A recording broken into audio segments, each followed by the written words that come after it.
Tecra Muigai was born on 21st May 1990 as the third and youngest child of Joseph and Tabitha Karanja, renowned owners of the multi-million-dollar Kenyan company Keroche Breweries. She pursued her education at Greenwich University in the UK and later continued her studies in Italy. Afterward, Tecra returned to Kenya, where she held the position of Strategy and Innovation Director at Keroche Breweries, the family business. In 2017, she embarked on an entrepreneurial venture in Italy, attempting to establish a coffee trading business. Her best friend from high school, Max, came to assist her, but the business did not succeed. Tragically, 3 years later, Tecra lost her life on 2nd May 2020 at the age of 30. She had one sibling, Annalisa Muigai, who is currently the heiress to the Keroche Empire, and a stepbrother, Joseph Karanja. Welcome to Silent Shadows. As always, if you appreciate our true crime storytelling, support our bi-weekly series by liking and subscribing. Together, we uncover compelling tales of crimes and mysteries in Kenya and beyond, presenting well-balanced narratives that respect the victims and their loved ones. Omar Lali, on the other hand, was a 50-year-old man who made a living by working as a luggage carrier for tourists visiting Lamu Island. He was also a boat operator specializing in taking tourists to unique and luxurious locations like Kiwayu. What made Larry stand out was his long grey beard and his proficiency in languages such as English, German, French, and Dutch. Before his involvement with Tecra, Larry was reported to have been married to a German woman with whom he had a child. It is also alleged that Larry had children with 2 other Italian and Dutch women whom he had befriended during their visits to Lamu as tourists. Larry had a reputation for overindulging in alcohol and befriending tourists, some of whom he had children with. To some of his friends, Larry was a serial womanizer who dated women of means for the financial benefits he got out of them. In 2019, Larry and Tecra first met during a tourist boat ride. They did not become friends right away, but that happened during their second encounter at Peponi Hotel. You see, Larry was at the hotel to drop off luggage for some tourists. While he was there, he saw Tecra in a bit of a fuss with the hotel owner over a 10,000 Kenyan shillings bill that she could not pay. It turns out, Tecra was the same tourist that Larry had dropped off at the hotel a few days before. Realizing this, Larry stepped in to help her. Larry later shared that after he had settled the bill, he and Tecra went up to her hotel apartment where they drank alcohol and engaged in romantic activities before sleeping. He mentioned that there was a bit of romance, and Tecra then went to her room while he slept in the living room, which had a comfortable bed. When Tecra's time in Lamu came to an end, she went back to Naivasha, promising to return to Lamu. During her stay in Naivasha, she was working as a Strategy and Innovations Director at Keroche Breweries. She also reached out to her close friend Max for help with a new project at the brewery. But before they could get the project going, Tecra decided to take a 2-week break in Lamu to relax. However, these 2 weeks stretched into months. This was not unusual for Tecra, as her older sister Annalisa Muigai explained. Tecra often spent extended periods of time away from her family, and when she was in Lamu, she became so hard to reach, ignoring calls and messages. Then one random Saturday, and now back in Naivasha, Tecra dropped a picture of a guy she said was called Larry in the family WhatsApp group, saying that he was her boyfriend. Everyone in the family was shocked, and they started discussing it privately. Tecra's mother, Tabitha Karanja, thought it was a joke. She even asked Tecra if she was playing around, but Tecra insisted it was real. Tabitha decided not to tell Tecra's father about this. Instead, she told Tecra that she was going to church to pray for her. Tabitha also mentioned that they would visit her on Monday since they were in Naivasha, but Tecra told her not to come. The next day, Tabitha and Annalisa went to the hotel where Tecra and Larry were staying. They tried to explain that they were Tecra's family, but the security officers would not let them in. Eventually, Tecra agreed to meet with her parents, but she left Larry behind, even though he was also in Naivasha. However, Max, Tecra's friend, got to meet up with them. He alleges that Tecra's and Larry's relationship was different from her previous relationships. He notes that there was a massive age difference and his look was not typically her type. Max says he also noticed the first red flag in their relationship when he could not reach Tecra.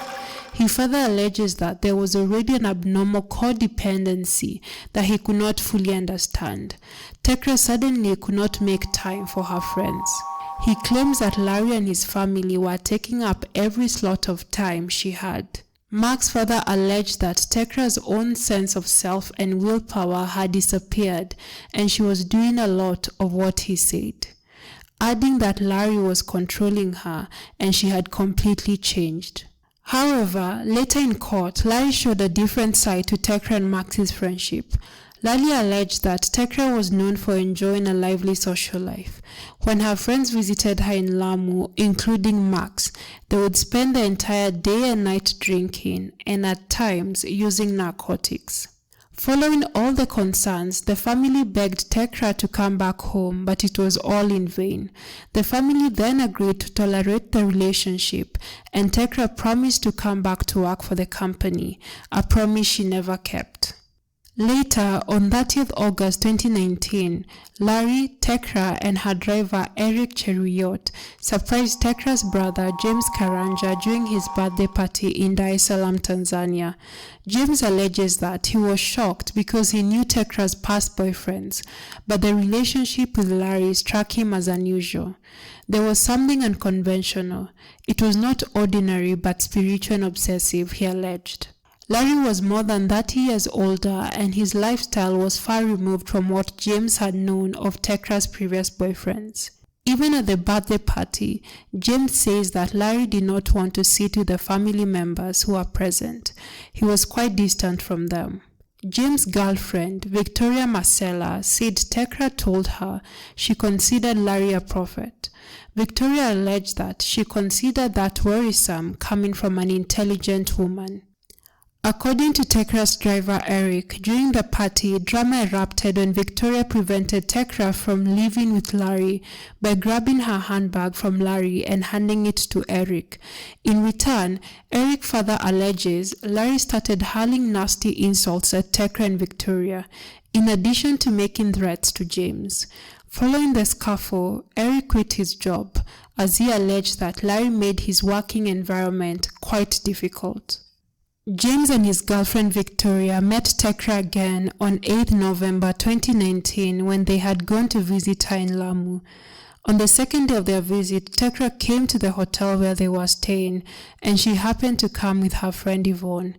Yvonne was familiar with Larry because they were both from Lamu. When Tecra stepped out, James says that he had a quick chat with Yvonne. She told him she knew Larry very well because they both lived in Lamu and that she had advised Tecra to leave him. James says that Yvonne told him that Larry was not good to women and he allegedly used witchcraft to seduce women. Following this, James alleges that he tried to convince Tecra to leave the relationship and come back to Nairobi, but every time he mentioned her leaving Larry, she was defensive and vowed not to leave him. Annalisa, her elder sister, was the next one to go see Tecra in Lamu. She planned a get-together with Tecra and her friends when she got to the island. Annalisa says they got there at lunchtime and when Tecra came downstairs with Larry, she looked like a totally different person. Shocked at how her sister looked, she immediately pulled her from the crowd for a chat.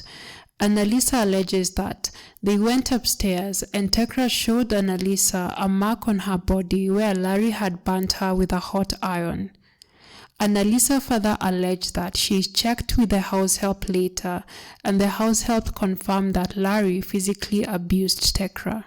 A few months later, when the COVID-19 pandemic started, Tabitha Karanja, Tecra's mother, started to get concerned about the amount of money Tecra was sending to Larry. Tabitha noted in court that Larry was a financial predator, as she disclosed that Tecra had transferred over 2 million Kenyan shillings to Larry through bank transactions and mobile money transfers during the first 8 months of their relationship. Tecra's personal assistant, Sarah Kenya, also testified and stated that she had received instruction from Tecra to send money to Larry's phone. However, she was not told the reason for sending money to Larry's mobile money account instead of Tecra's own account. Eric, Tecra's driver, further validated these claims in court by testifying that Larry pocketed Tecra's upkeep and business money. However, Larry described their relationship as full of love and claimed they had never had any disagreements during their time together. Larry mentioned that Tecra had accepted his marriage proposal and they had enjoyed each other's company. He also talked about how they had a party-like lifestyle, drinking and socializing with friends in Lamu. On 22nd April 2020, Tecra and Larry were enjoying a vacation at Jaha House Hotel in Lamu. On this day, Tecra spoke with her family for the last time. Annalisa alleges that she sent Tecra a funny video on WhatsApp. Tecra then called Annalisa and they laughed about it and talked about life. Tecra later spoke to her mother Tabitha, telling her that she was waiting for the lockdown and curfew to be lifted, then she would go home. Later that night, Larry alleges that Tecra invited her friends over for drinks. Larry further alleges that Tecra sent him to grab a box of vodka, but Larry only brought 3 bottles because he thought it was going to be too much. Larry also alleges that he was not feeling well, that he had a toothache, and after taking the vodka to Tecra, he says he went and bought some antibiotics before coming back to the vodka cocktails party. Larry alleges that he later went to sleep and left Tecra drinking. Larry alleges that he was later woken up at 5:30 a.m. by screams. Tecra was found unresponsive at the bottom of the staircase by neighbors who reportedly woke Larry. Witnesses said blood was oozing from Tecra's nose and mouth, though many were unable to explain how she fell or what could have triggered that fall. Alarmed, Larry called his brother Kutswai, who came and conducted first aid. Kutswai later testified in court that his brother called him at around 5:30 a.m., asking him to go to his place immediately. He further alleged that he was surprised because it was rare for Larry to call that early. Since his place is a 4-minute walk from Larry's house, he got there almost immediately. He went on to allege that when he got there at the end of the first fleet on the staircase, he saw Tecra on the floor facing up. Larry looked worried and confused. Kutswai stated they never reported the matter to the police since they thought it was a minor injury and called a Dr. May Macau instead, who advised that they take Tecra to the dispensary. He also confirmed that Tecra was still bleeding from the left ear and there was some blood spots near her. Kutswai told the court that Larry called their in-law Ali Bakari to come help them take Tecra to the nearby Shela dispensary. They then rushed Tecra to the dispensary where, after first aid, they were referred to Lamu's King Fahad Hospital. Dr. Mubarak attended to Tecra when she first got to the hospital. In his court testimony, he stated that Tecra was alive but unable to communicate when she arrived at the hospital. Dr. Mubarak further stated that when Tecra arrived at the hospital, she had blood stains on her clothes and alcohol on her breath. The doctor noted that Tecra had a deep cut on her ear and a fracture of the temporal lobe, which is a critical part of the brain responsible for memory. A CT scan report indicated that her injuries were severe and not consistent with a typical fall. The doctor suggested that an external object might have caused the head injury. A report by the hospital radiologist confirmed that the head injury could not have resulted from a normal fall, but rather from an object with external force. What are your thoughts on Tecra's tragic situation? Do you believe Larry played a role in her fatal fall, or was it simply an accident due to her being under the influence? Tecra was later airlifted from Lamu and taken to the Nairobi hospital. Unfortunately, 2 weeks later, on that May 2020, Tecra Muigai tragically passed away. On 4th May 2020, a day after the news of Tecra's passing, Larry was arrested by police in connection with her untimely demise. Lamu Principal Magistrate Alan Sitati allowed police to detain Larry for 21 days to allow police ample time to investigate Tecra's death. On 12 May 2020, an autopsy examination on Tecra indicated that she died from trauma to the skull. Experts, including Chief Government Pathologist Johansen Odwall, who conducted the autopsy, confirmed that Tecra's injuries were consistent with being hit by a blunt object, as well as the possibility of a fall. They noted that there were no toxic substances detected in the post-mortem specimen and concluded that Tecra died from severe brain injuries caused by blunt force trauma. 4 days later, on 16th May 2020, Tecra was laid to rest in a private burial in Naivasha. Larry's family had requested permission to attend the funeral to pay their respects. However, the request was denied by Tecra's family. On 26th May 2020, Larry, the primary suspect in Tecra Muigai's murder, was released by the court as the initial 21-day pre-trial detention period had concluded. Magistrate Alan Sitati determined that the detectives had not found sufficient evidence to continue holding Larry. During the period between his release and June of 2020, homicide detectives uncovered inconsistencies in Larry's account of how Tecra died. Consequently, on 13th July 2020, Larry was charged with the mysterious demise of Tecra Muigai. Lead prosecutors Eddie Kadebe and Zakaria Kiongo believed that there was enough evidence to bring murder charges against him. According to the police, Larry initially claimed Tecra had fallen down the stairs but later changed his account to say she had tripped in the bathroom. The twist in the case continued as on 16th July 2020, the state dropped the murder charges against Larry. The Director of Public Prosecutions decided to drop the charges and instead applied for an open inquest. Between July and November 2020, the situation appeared to calm down, with both families awaiting further action from the court. Finally, in November 2020, an inquest into the death of Tecra Muigai took place in Nairobi. During the inquest proceedings, Larry continued to assert his innocence, emphasizing his love for Tecra and vehemently denying any involvement in causing her harm.